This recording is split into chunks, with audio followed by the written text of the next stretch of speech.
Assalamualaikum warahmatullahi wabarakatuh. Berjumpa lagi kita dengan Si Boim, siaran belajar online interaktif dan menyenangkan. Ya, sebelum kita mulai pembelajaran hari ini, marilah kita berdoa dulu sesuai dengan agama dan keyakinan kita masing-masing. Ya, berdoa dimulai.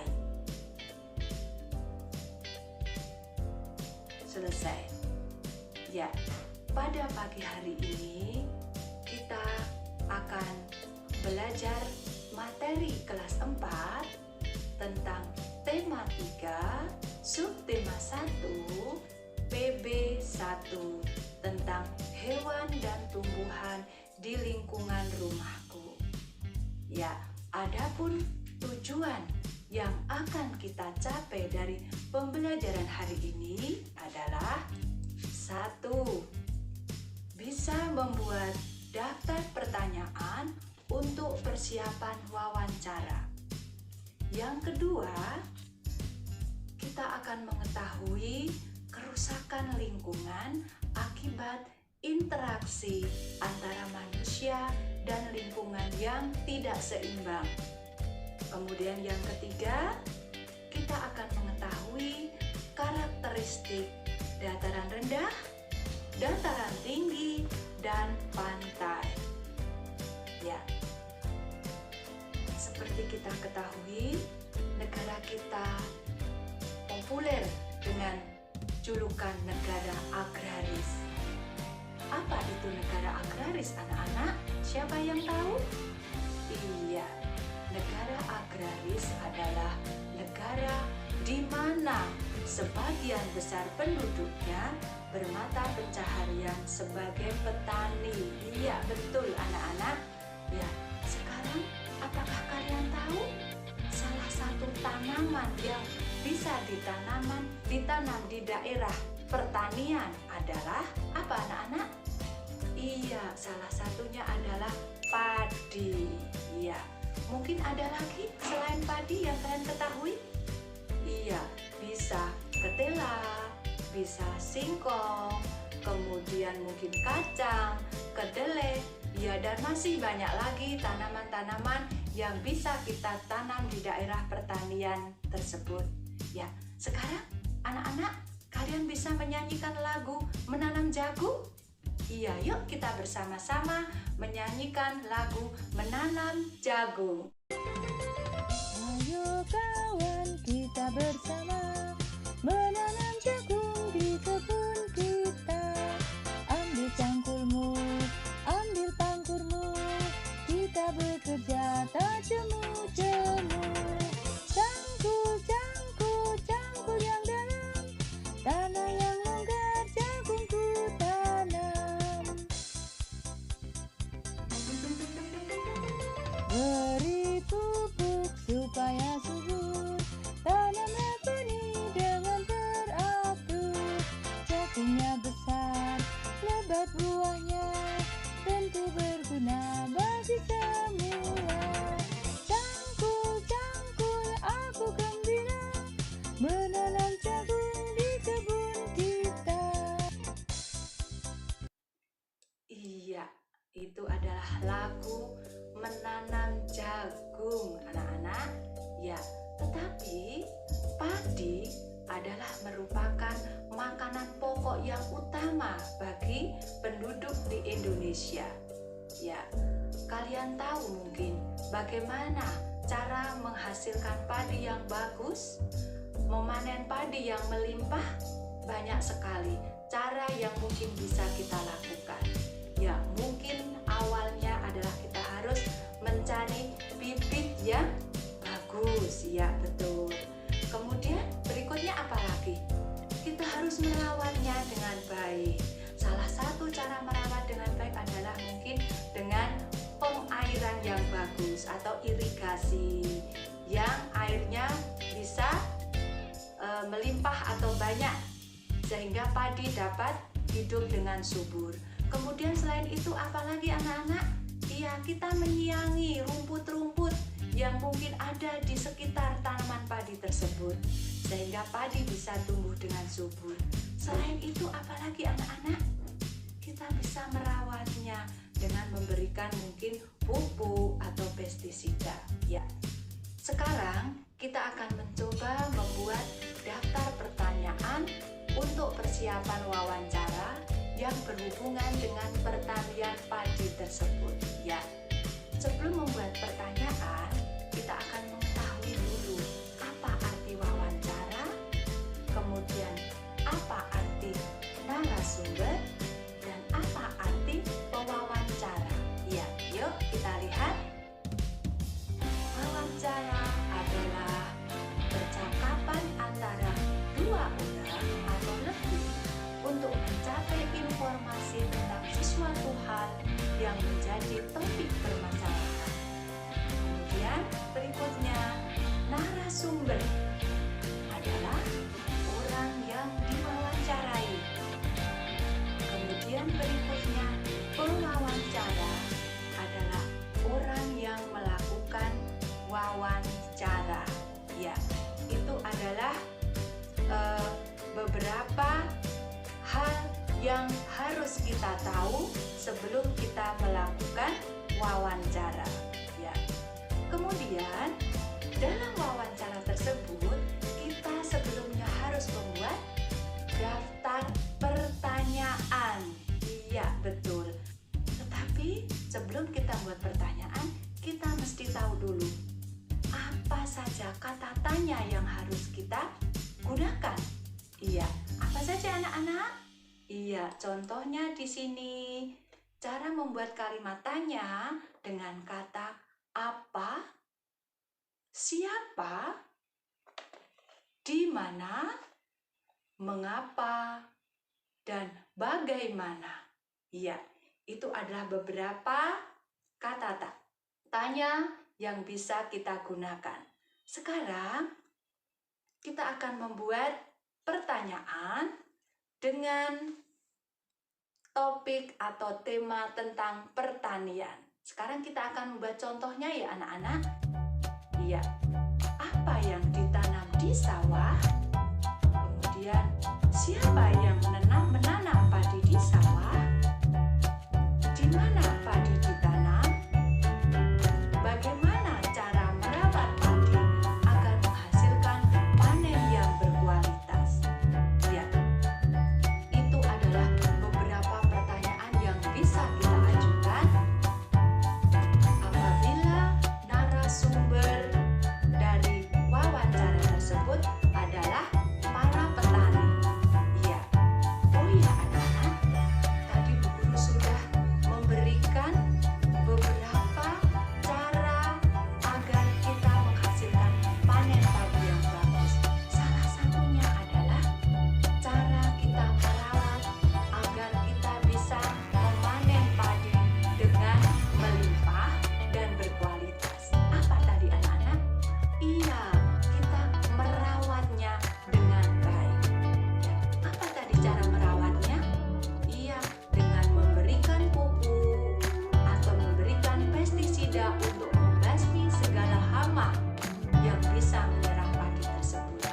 Tetapi, ya, ini yang harus kalian lakukan secara hati-hati adalah penggunaan pestisida tidak boleh berlebihan atau bisa dikatakan overdosis. Ya, apa yang menyebabkan apabila kita melakukan atau menggunakan pestisida secara berlebih-lebihan? Ya, ada yang bisa menjawab anak-anak? Iya, betul. Bisa mengakibatkan pencemaran. Iya, pencemaran apa anak-anak? Iya, pencemaran air dan pencemaran tanah. Betul. Iya, berarti itu adalah terjadi interaksi antara manusia dan lingkungan yang tidak seimbang. Betul anak-anak? Ya. Sekarang itu ada salah satu contoh dari interaksi manusia di daerah lahan pertanian. Lahan pertanian itu biasanya ada di daerah dataran rendah. Iya, betul. Sekarang kita lihat kerusakan lingkungan. Itu bisa juga terjadi di daerah lain, yaitu bisa di dataran tinggi, bisa di daerah laut atau pantai.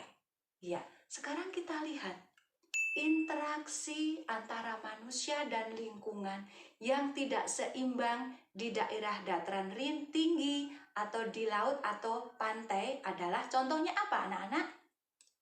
Ya, contohnya adalah pembakaran hutan untuk perluasan lahan pertanian. Kemudian yang kedua, penebangan hutan secara liar. Setelah itu, perburuan binatang langka. Kemudian, penggunaan pukat harimau untuk menangkap ikan. Iya, itu adalah semua akan merugikan kita semua. Kerusakan lingkungan di mana-mana karena ulah manusia. Karena adanya hubungan atau interaksi antara manusia dan lingkungan yang tidak seimbang. Iya, itu adalah contoh-contoh dari kerusakan lingkungan di daerah dataran rendah, dataran tinggi, maupun ada di daerah pantai. Iya, maka kita harus bisa menanggulanginya.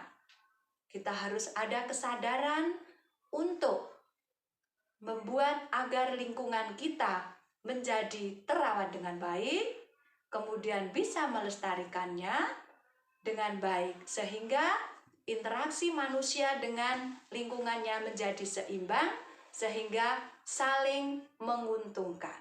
Ya, untuk itu anak-anak, karena kita sudah tahu interaksi yang tidak seimbang tersebut, maka kita juga harus tahu karakteristik dari dataran rendah, dataran tinggi, dan pantai.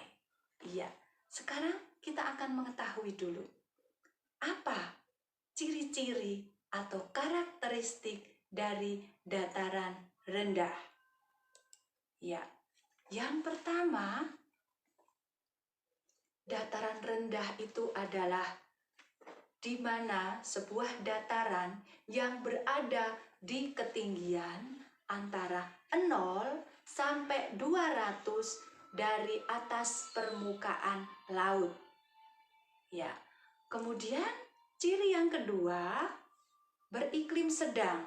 Sedang itu berarti antara 23 sampai 25 derajat. Kemudian berikutnya, cocok untuk pertanian padi, jagung, ketela. Kemudian cocok juga untuk peternakan unggas, perkebunan tebu, dan kelapa. Sedangkan mata pencahariannya beragam seperti petani, peternak, dan pedagang. Sekarang kita akan lihat karakteristik dari dataran tinggi. Ya, berada di ketinggian antara 200 sampai 600 meter di atas permukaan laut, kemudian beriklim sejuk, pertaniannya teras ring, contohnya adalah kopi, teh, cengkeh, dan sayuran. Dan biasanya digunakan untuk tempat wisata. Didirikan villa-villa sehingga mereka bisa berlibur ke tempat itu. Kemudian daerah resapan air. Ya. Kemudian karakteristik yang ketiga adalah daerah pantai. Apa anak-anak? Mungkin kalian akan tahu. Daerah pantai. Tanahnya jelas berpasir anak-anak. Kalian senang sekali kalau di daerah pantai. Kemudian suhu udaranya sangat panas. Ya. Kemudian biasanya ditanami pohon-pohon untuk menopang ombak. Seperti misalnya tumbuhan mangrove, kemudian kelapa. Dan yang jelas ini yang kalian sangat suka adalah untuk tempat wisata atau berlibur. Kalian sangat suka di daerah ini. Ya, itu adalah anak-anak. Demikian pembelajaran yang bisa Ibu berikan. kita bisa menyimpulkan apa saja pembelajaran yang hari ini bisa Ibu berikan dan kalian bermanfaat untuk kalian. Ya, satu, kita bisa membuat daftar pertanyaan untuk persiapan wawancara. Kemudian yang kedua, mengetahui akibat interaksi yang tidak seimbang antara manusia dan lingkungannya. Yang ketiga, dapat mengidentifikasi karakteristik dataran rendah, dataran tinggi, dan pantai. Ya, demikian anak-anak, itu adalah kesimpulan dari pembelajaran hari ini. Tetapi sebelum Bu Guru menutup perjumpaan hari ini, Bu Guru akan memberikan tugas untuk kalian. Ya, tugasnya seperti ini ya. Iya, lengkapilah tabel di bawah ini. Identifikasi ciri-ciri dari definisi atau arti dari dataran rendah, dataran tinggi, dan pantai. Yang kedua, sumber daya alam. Yang ketiga, pemanfaatan. Dan yang ketiga, mata pencaharian apa saja yang mereka lakukan di masing-masing daerah tersebut. Ya, demikian pembelajaran hari ini. Semoga bermanfaat untuk kalian. Tetap semangat di mana saja, kapan saja, kalian luar biasa. Wassalamualaikum warahmatullahi wabarakatuh.